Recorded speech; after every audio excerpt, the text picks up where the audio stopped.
This video is brought to you by NordVPN.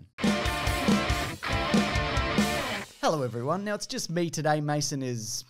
I don't know what he's doing. Could be dead in a ditch. But what I want to talk about today is that newish Justice League trailer. I say newish because it's mostly old footage with a few new inclusions that I do want to touch upon. There's other stuff that Snyder has revealed in a Q&A kind of thing that he did, along with some other tidbits from around the DC universe that I'm going to include in this video. We've got a sponsor coming up as well with a special guest that you're going to love. Plus we're going to be going over things like how Snyder wants this movie in black and white, the relationship between Darkseid and Steppenwolf, the Joker appearing in the film, things that didn't make the cut in the last cut of Justice League, the length of the movie, the release of the movie, all these things and more. Or exactly those things. Leave a like if you could, it really helps out. And now let's talk about Zack Snyder's Justice League Snyder Justice Cut. Here we go. Let's open things up with that black and white comment that he made. So if you didn't hear, this is what he said. My ideal version of this movie is the black and white IMAX version of the movie. This is when he was speaking of Film Junkie. That to me is the most fan-centric, most pure, most Justice League experience, because that's how I lived with the movie for 2 years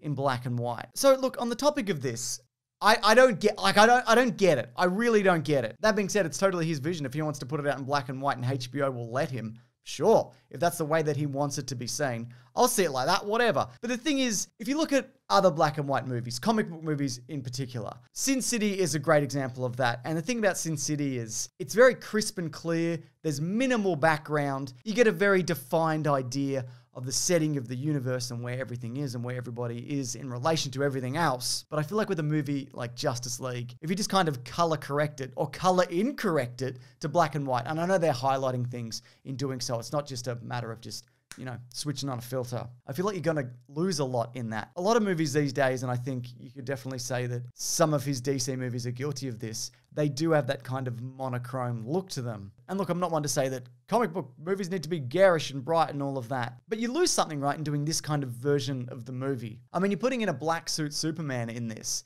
but if it's all kind of black and white, what are we doing here? And you know, you also have the problem in a bunch of DC movies where usually the villain is like a big grey hulking monster with CGI fire and smoke everywhere. And being in black and white, that's certainly not going to enhance that experience. That being said, I don't think it's going to end up in black and white. I'm sure there will be a cut down the line that you can probably purchase. You know, when like Mad Max Fury Road was put out in black and white. I'm sure you'll be able to watch it this way, but yeah, I don't think HBO are going to be like, yeah, let's do that. Anyways, I've talked too much about black and white. Let's talk about the bad guys.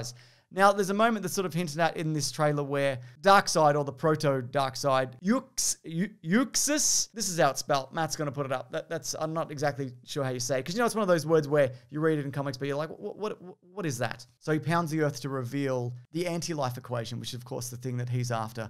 If you don't really know what that is, I guess you could think of it the same way that Thanos is after the Infinity Stones. He's after the anti-life equation. It's all about dominating the universe, etc. and so forth. You know, comic book stuff and whatever. So when it's revealed in the earth, it's then up to, you know, Darkseid and his followers to then interpret that. It's not just kind of spelt out as a perfect algorithm. There's a bunch of work to be done to kind of make that make sense. And if you do want to see what the final design of Darkseid might look like, again, this is his proto form that we see in the trailer. So this might evolve as the movie goes on. Though I don't think he's going to be popping up that much. This is one of the early designs that Snyder did. There you go. Very comic accurate. It'll probably look terrific in black and white. And speaking of also, is a quick glimpse at Martian Manhunter also. That's fun. Look at that. I like that. Now, there's another character that, of course, appears in this trailer and did in the last one. Desaad. He's a minion of Darkseid, and he's going to act as a go-between between Darkseid and Steppenwolf. And apparently there's going to be some kind of hologram situation which Snyder didn't want to reveal, which is a really interesting way of them communicating, which I'm looking forward to seeing. And speaking of Steppenwolf, of course, there's been a big uproar, or a big congratulations for the new Steppenwolf design. It's a bit odd, I feel, the face in particular, because if you go back to Batman v Superman, the design there, the face is like mostly kind of covered, and that could be just an armoring thing. But look, it's definitely an improvement on what we saw from the Joss Whedon cut. I mean, even the detail on it, and you know, it looks at the very least slightly more appealing. And the deal with that armor is apparently it adjusts to his mood or the situation that he's in, and it kind of shifts with him. There's even a moment actually where apparently you see his skin and it's kind of quite horrific. So it's not his body. It's like, you know, it's a protective armor. And it can also do things like if arrows are being fired at him, it'll like catch the arrows, which I think is, you know, a cool little addition, because in the last version, if you recall, they just kind of ping off him, which is Well, it's not interesting, is it? Atlantis, though. Atlantis is making an appearance in this, and the reason I want to bring this up, well, it's for a couple of reasons. For one, Errol Legends Stunts on Instagram, he worked on this movie. He mentioned that there was a cut Atlantean versus Parademon scene that was thought to be too violent by DC, which was removed. He couldn't say what actually is happening in that scene because of NDAs, but I'd imagine that scene might make a reappearance. And Zack Snyder also talked about the air bubble situation, which is where Mera and Arthur Curry have that underwater conversation. I always thought that was a Joss Whedon inclusion and part of a reshoot, but apparently the reason he did it like this, and they altered this, of course, in Aquaman, is because you can't actually speak English underwater. It's something to do with the way that air moves over the vocal cords. So they've got their own kind of way of speaking underwater, and this is kind of put in place so Arthur can actually converse in English. So there you go. The Joker, though. Not in this trailer, though. There is a hint towards him. This Joker card we see floating in the ruins of Gotham City. That's actually the same Joker card from the gun that Batman has in that flash forward in Batman v Superman. Now, of course, you probably heard this, but Jared Leto is returning to the role. He wasn't in the original cut. This whole thing is obviously not what would have made it to cinemas if Zack Snyder did actually get his version to cinemas. Grace Randolph had an interview with him where they kind of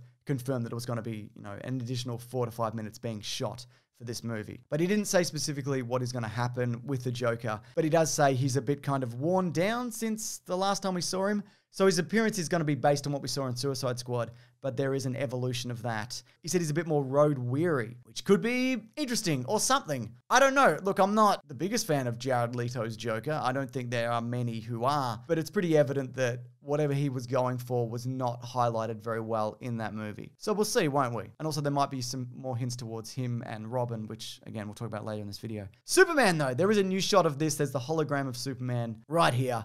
This apparently is going to be projected by Cyborg. They are also in a Wayne Aerospace hangar. This is not the Batcave, apparently. And then we get here Superman emerging from this store, the same door from Man of Steel, in his brand new suit, looking old. Look how sharp he looks. He looks terrific. He also revealed in his Q&A that, yes, Superman is probably the only Kryptonian on Earth, but that open chamber that we saw in Man of Steel still hints towards somebody else making it out. Whether or not we get that reveal in this movie or series of episodes, who's to say? But I'd imagine if Snyder does get to make more stuff in this universe, he might kind of come back to that idea. We'll see. The Flash. This I found really interesting. One of the things that he didn't want the Flash to do in this movie, which we did see in Justice League, and of course we see a lot in the Flash TV series, is that Zack Snyder doesn't like the idea of Barry Allen moving people, because when you move somebody at such immense speeds, you just kind of tear through them. You're tearing off limbs.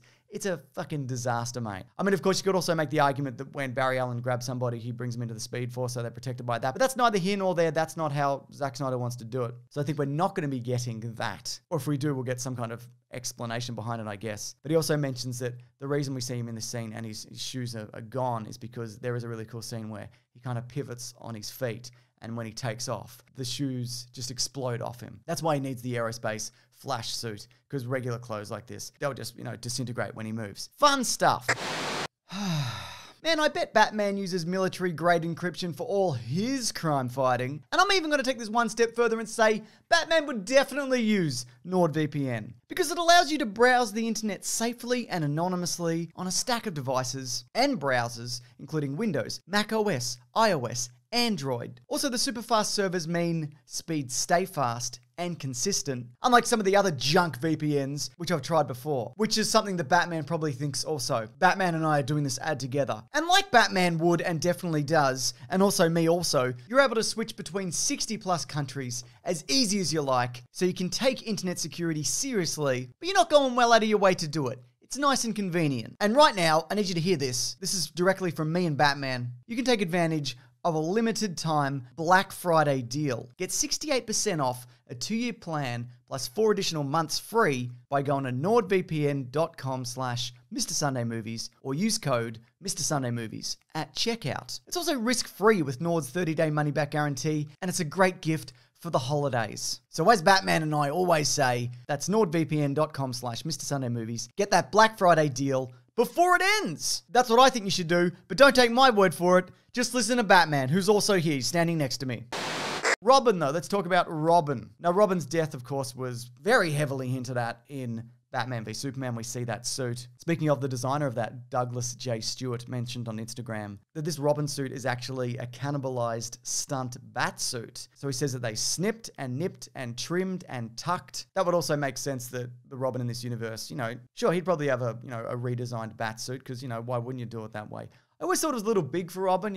Robin's generally a little bit leaner, but hey, that is an interesting wrinkle that in this universe, there was a Robin and something terrible happened to him. And speaking of that, Shay Lonsdale floated this Robin death theory that I'll just mention quickly here. Shay thought that the Joker actually beats him to death like he does in the comics, and then sets him on fire in Wayne Manor. And that's why Wayne Manor is all derelict. Zack Snyder actually acknowledged this, which makes me think, yeah, there might be some truth to this theory. But we'll see, won't we? And the other thing about that theory is, if all this went down in Wayne Manor, that means the Joker must know who Batman is, which, isn't uncommon in various comic mediums and other mediums and such. But as often is the case with the Joker when he figures it out, he doesn't really care about the identity. By revealing that Bruce Wayne is Batman, it kind of ruins the fun for him, So, why would he? Why would he do it? Okay, the release of this movie, this is interesting. So this is again from the Film Junkie. So I'm going to read this quote.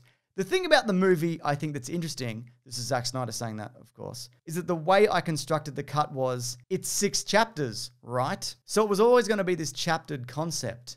Like where the first section says part 1, and then you have this little section, and then part 2, and then you have this other section, and then part 3, all the way through. 6 parts, and then an epilogue. But the thing is, I'm not sure how that's going to work in terms of it being 4 episodes on HBO Max. I guess it'll probably have to be that, the first episode is parts 1 and 2, and the second 2 are 3 and 4, and the third one's 5 or whatever, however he wants to do it. But yeah, it's an interesting way to break it up. I'll put it that way. It's going to be, I don't know, I want to say strange. Look, I'm a bit skeptical about the length of this, and not so much because it's so long, that being 4 hours, is that he seems to be taking, every little bit of footage that he took and he's using it. Because he even said in an ideal world, what he wanted to do for his cut of the film in the first place was break it into 2 movies and release it, in the same year, a few months apart. I guess kind of like the Matrix movies when they came out. You remember that probably. Or maybe you don't. Maybe you're much younger than me. But yeah, I just don't know whether this is, how this is going to work for the flow of the series. Because people, of course, have leveled the criticism of Snyder's movies before, that they kind of work better in scenes or in moments as opposed to the entire narrative. That's, of course, completely down to personal taste. You might not think that.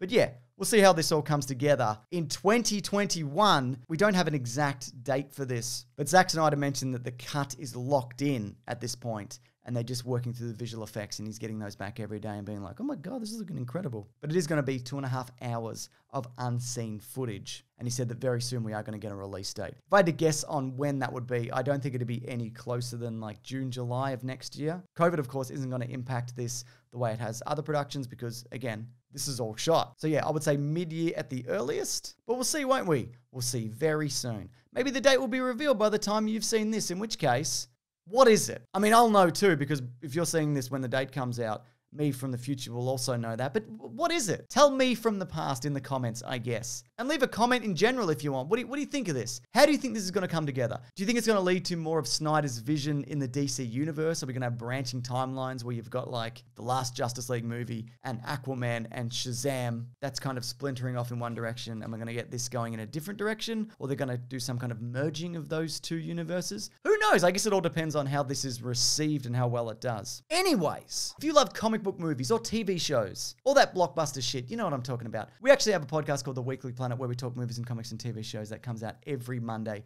We do all the news of the week and then a topic. I think this week we're actually talking about the New Mutants because it's come to streaming. I haven't seen it yet. Is it good? Have you seen it? I don't know, but we're going to talk about it. Also, we have a service called bigsandwich.co where if you sign up, videos go up there early, including Caravan of Garbage. We've got a bonus podcast. We've got an ad-free feed. We've got movie commentaries. We've done Man of Steel. We've done Batman v Superman. You can check them out. And Suicide Squad, I think, I'm pretty sure. We're going to do Wonder Woman soon. That'll be cool. Check that out if you want. And thanks for watching this video. I really appreciate it. I hope you have a good time. And goodbye.